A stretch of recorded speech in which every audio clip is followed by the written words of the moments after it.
Just thought I'd do a video on changing the muffler on this here blue wagon. I've been driving this car for about 18 months as my daily driver and getting sick of the noise from the muffler that's in it at the moment. It's a X-Force straight through muffler. It's about 14 inches I think in length, and it's just packed with fiberglass. And so I'll give you a demo what it sounds like at the moment, and take it on the freeway up to 100 kilometers an hour, get it sort of 3,000 to 4,000 revs under full load, and you'll, on the inside of the car, you'll know what I mean and why I'm changing it.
And this is what I'll be replacing it with. It's a Lukey Turbo exhaust muffler.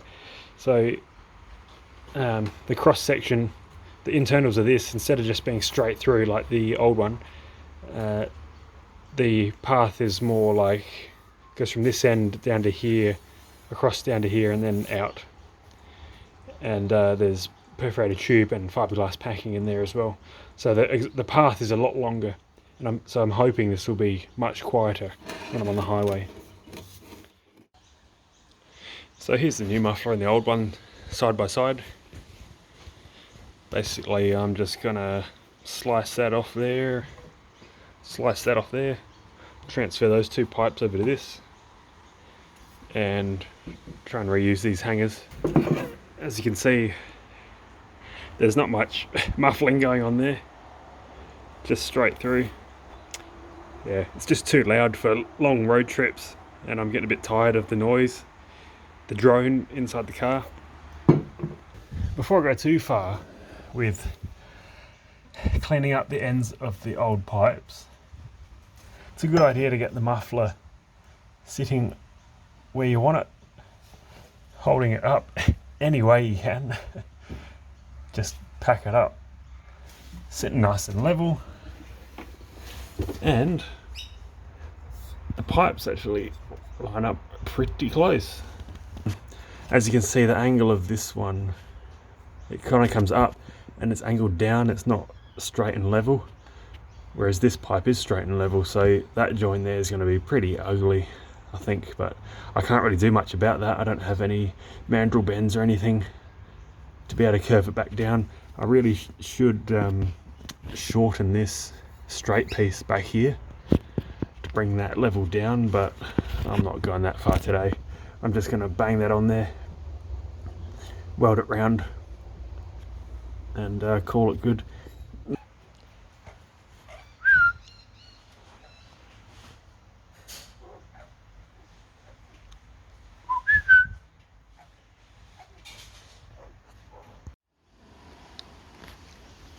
And to clean the pipes up, I'm just using a little flapper wheel like that to polish up the inside and remove all the carbon off the old pipe on the inside. And just been filing down the welds and things so that the flat wheel can work properly. And because this is 300 series stainless, the old exhaust pipe, this new muffler, the piping is 400 series. I couldn't find a decent muffler like the design that I wanted in 300 series. So because there's two different kinds, I thought I'd better go with the 309 filler wire, just because they're two dissimilar metals, two different kinds of stainless. The body of this is actually aluminized mild steel, ACMS.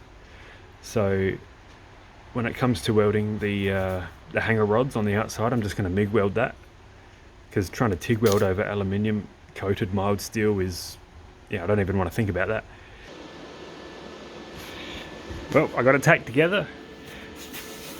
From under the car, I looked at it from this angle and it looked fine, but then pulling it out of the car, well, told you it ain't going to be pretty.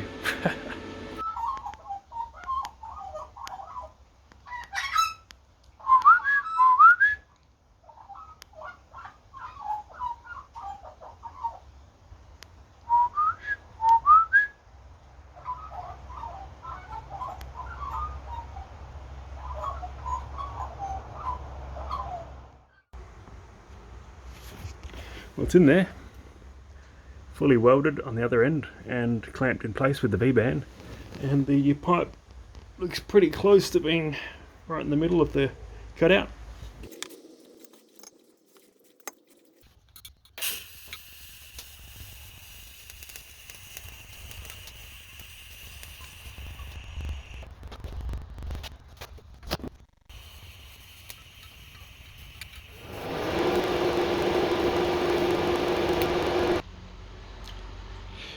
Well, there you have it. She's all welded up. Got the old hanger brackets welded onto the new muffler with the MIG. Yeah, despite this is being coated in aluminium, the MIG just blasts straight through it and welds to the mild steel underneath. No problem at all. Of course, the mild steel welds are now going to rust, so I'm going to have to get some cold galvanizing spray paint and just squirt over the ends there. As I said before, it's not the prettiest job. I don't pretend to be a professional fabricator, but I get the job done, and that's all that matters. It's not going to leak and it's strong enough. There's a fairly ugly bit of, 3 welds there, reusing old stuff, but like I said, who cares? Nobody's going to look under there. So let's chuck it in there for the last time and see what she sounds like.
Well, there you have it.